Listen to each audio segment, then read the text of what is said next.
Sa iba pang balita, Bureau of Animal Industry sa Bicol nagbabala naman sa epekto ng matinding init sa livestock industry. Yan naman ang tinutukan ng aming kasamang si Grace Refama Simango ng Radyo ng Bayan Naga. Grace, marahay na hapon. Yes, maray na hapon, Princess. Ipinahayag ngayon ng Bureau of Animal Industry dito sa Camarines Sur na ang labis na mainit na panahon ay apektado din ang panganganak at pagpaparami ng mga alagang baboy o manok. Nangangahulugan daw ito na posibleng mababa ang maging populasyon ng mga baboy at ito ay mararamdaman sa pagpasok ng bare months. Ito umano ang dahilan kung bakit iniengganyo ngayon ng ahensya ang mga kumpanyang contract growers ng manok at baboy na bigyan ng maayos na ventilasyon ang kanilang mga housing upang magpatuloy ang magandang produksyon ng hayop. Blackout ang buong Camarines Sur at Naga City sa darating na Lunes, May 12.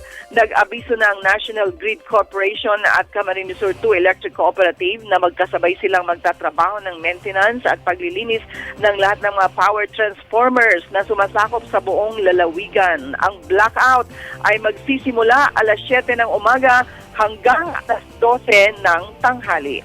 Radyo ng Bayan Naga, Grace Refama Simango para sa Telebisyon ng Bayan.